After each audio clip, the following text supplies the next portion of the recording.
Hey everybody, HomeSliceHenry here, and in today's video, we're going to be taking a look at a very cool team in the Open Great League, and it's being piloted by a trainer who has previously hit rank 1 in the world on the global leaderboards. These battles were submitted to the channel by a member of the community, Boom20, so many thanks for the battle submission.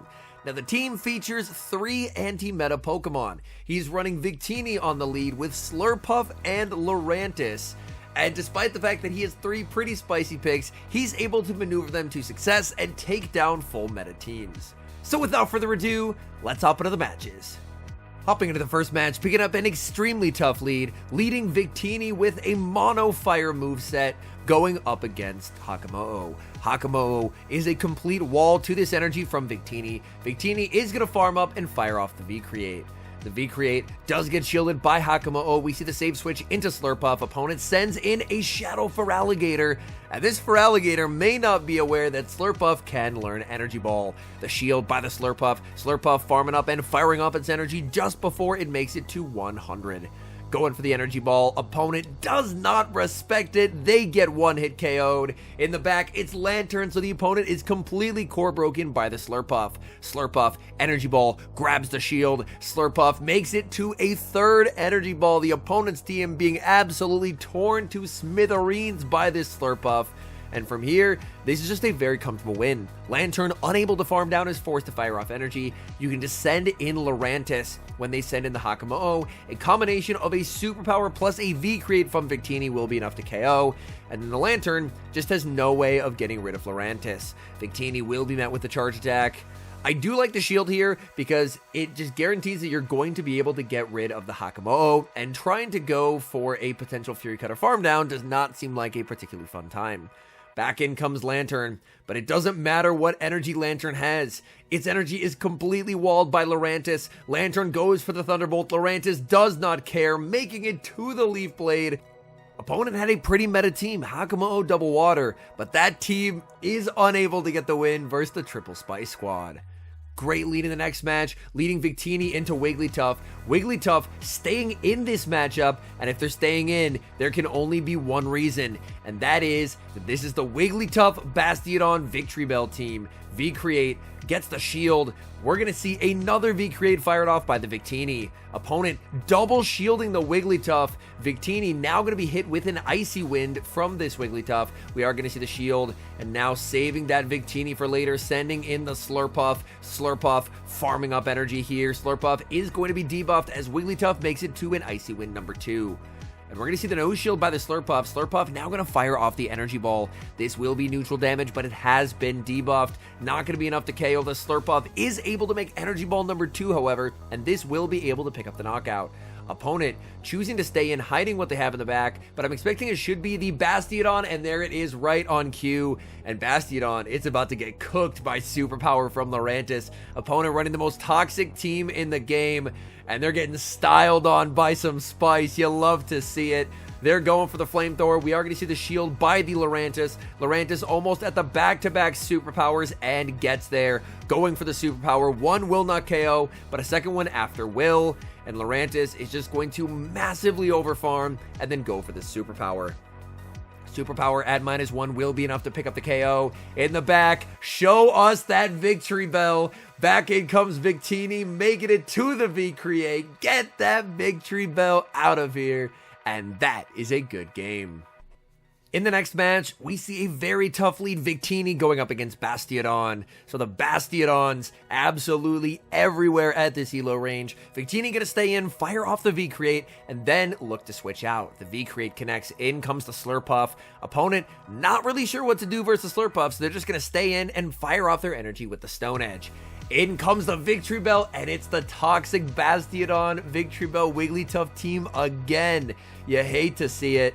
Flamethrower does get shielded, but the good news is there's still a lot of health remaining on the Victini. Victini is going to want to shield at the Leaf Blade and then begin to start launching these V-Creates. Victini looking to farm up to the back-to-back, waits the turn. That's so important. He waited the turn to let the Razor Leaf damage register before the defense drop to guarantee that he survives it and gets this second V-Create. That's such a high-level play. That's very well done. It is the Wigglytuff in the back, and now it's up to Lurantis. Lurantis has a massive pace spacing advantage here. Lurantis going for the Leaf Blade. That will connect. Lurantis makes Leaf Blade number 2. The question is, will this be enough to KO? It will be close. The Leaf Blade does pick up the KO. Back in comes the Bastiodon.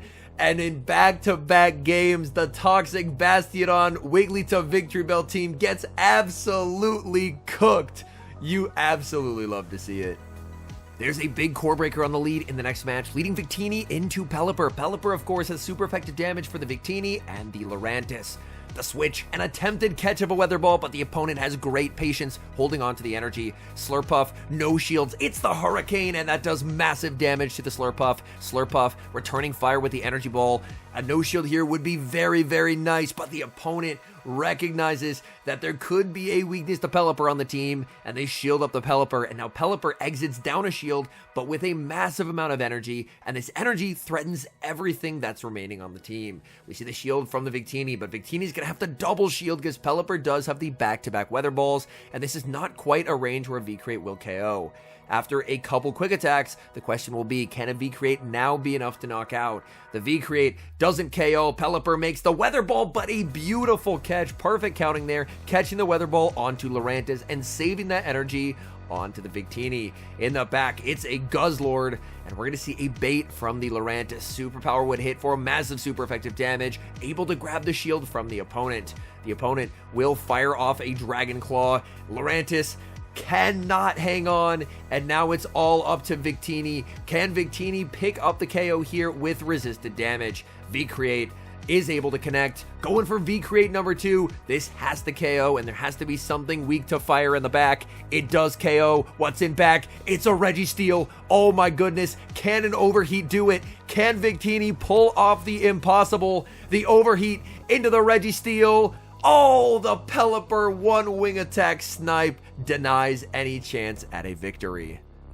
Victini cannot catch a break with these leads as it leads into a Diggersby. And this Diggersby is on Mudshot as well.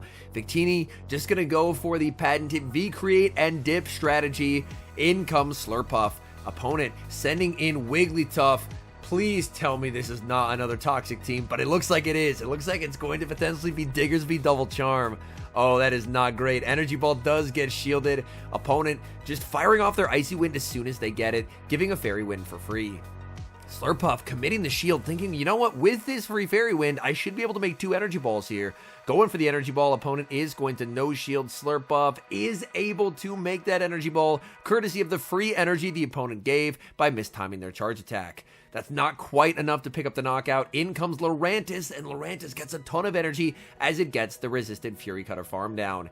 In the back, we do see it is Double Charm. Oh my goodness. And Lurantis going for the Leaf Blade. Leaf Blade will easily 2-shot, going for another Leaf Blade. And if the opponent gives up the shield, then this sets up a Victini sweep. In comes the Victini. Opponent switches into the Diggersby. Diggersby stored energy from earlier, but now Victini can potentially get a KO with an Overheat. Victini going for the Overheat. It's charge attack priority, but the Victini wins it. Overheat, more base power, then a V-Create picks up the KO. And now the opponent is forced to fire off a resisted move. They go for the Weather Ball. Victini laughs off that damage. And Toxic team after Toxic team just getting cooked by the spice. Down goes Ninetales. And that's a 4-1 set. We move to set number 2. Victini still cannot win a lead to save its life. Leading into a Lantern, the Slurpuff save switch. Unfortunately, its energy gets completely walled by a Talonflame counter switch. This is about as bad of a start to a game as you could possibly get. Opponent is going to fire off energy. We're going to see the no shield by Slurpuff as the opponent will pick up the KO with the fly. At the very least, you did bait out the Talonflame. You just really have to hope that they're ABA weak to Lurantis. In comes Victini. Victini going to be able to tank the fly from the Talonflame. Talonflame will go for the fly. Victini going for the V-Create, hoping this will be able to pick up the knockout. And then you just have to hope against hope that Lurantis can sweep. In comes Lurantis. It's Altaria in the back. That's like the most hard counter game in history. And that's just instantly game over. Moving to the next match, Victini wins a lead, leading into a Charjabug. Charjabug is going to get outpaced to the first charge attack. X-Scissor will only hit for neutral here, so Victini is going to no shield as the X-Scissor will connect. Opponent save switches a Lantern. Oh boy, they are going to regret that decision for quite some time as in comes Lurantis. They go for the Thunderbolt. Lurantis does not care. Lurantis massively over-farming. Lurantis does need 2 Leaf Blades to knock out. The Fury Cutter is not enough to allow the Lurantis just to potentially get a farm down because Fury Cutter is definitely all about the energy generation rather than the damage, and it does not get same type attack bonus here. In comes the Charjabug. Charjabug going to have a terrible time farming down. These Volt Switches are resisted, and the Lurantis still has a decent amount of HP.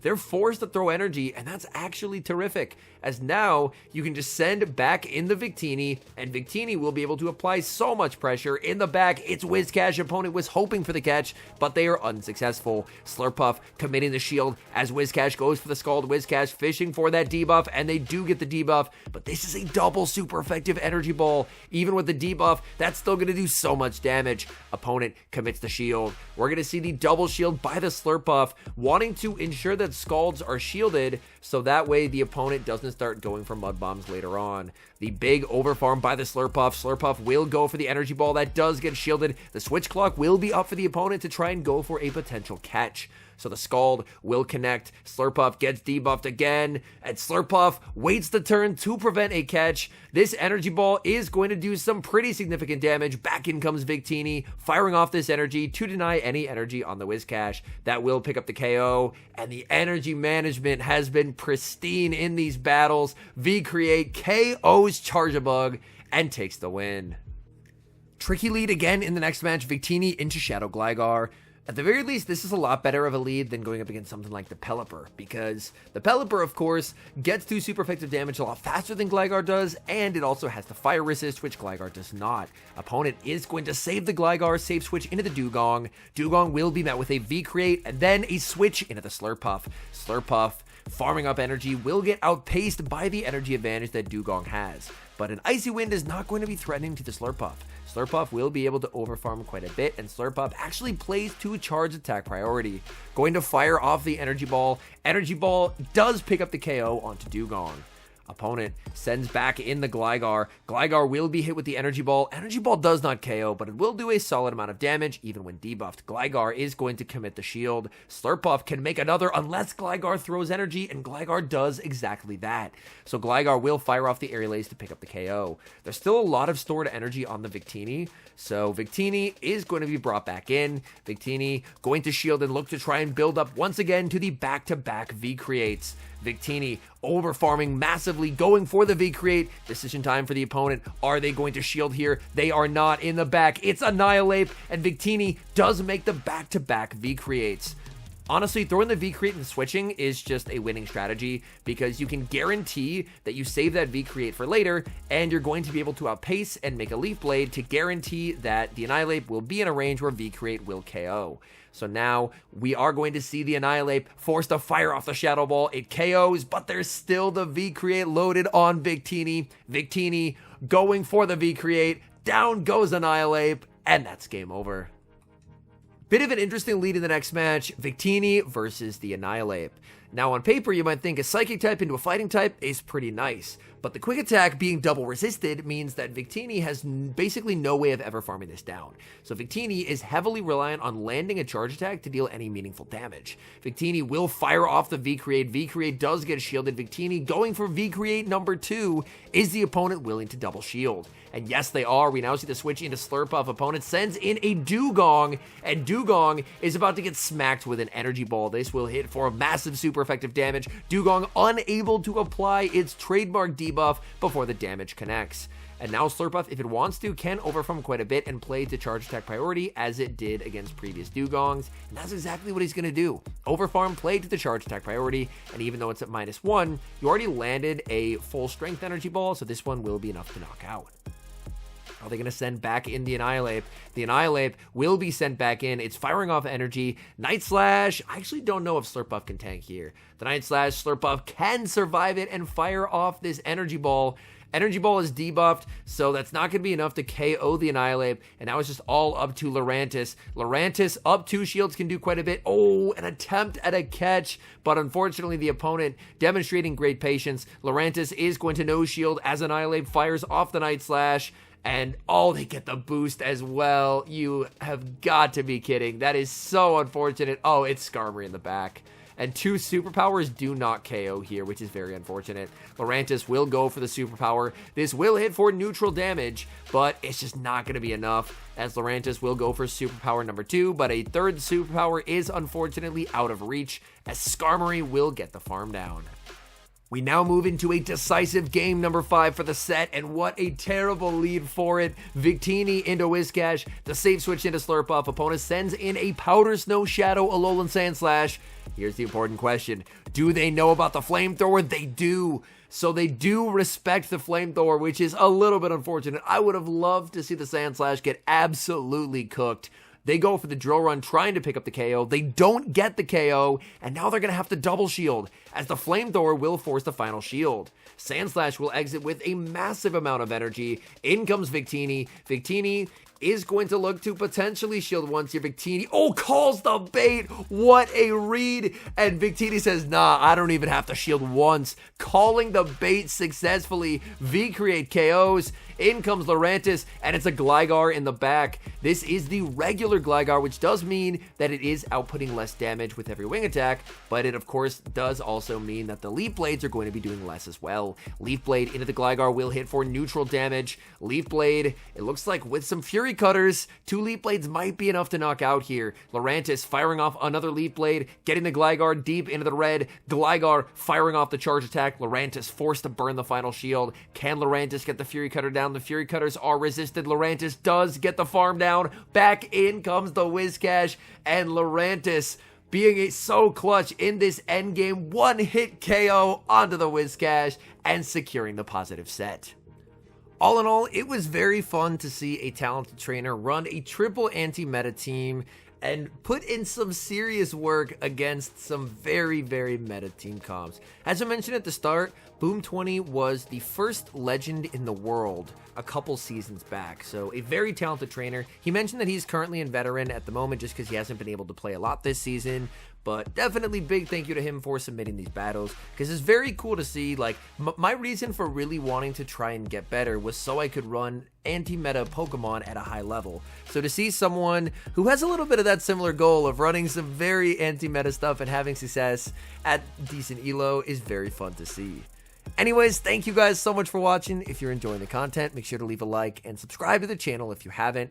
And a special thank you as always to our members here on YouTube. The support guys provide is sincerely appreciated. So thank you guys oh so very much. And until next time, I've been HomeSliceHenry.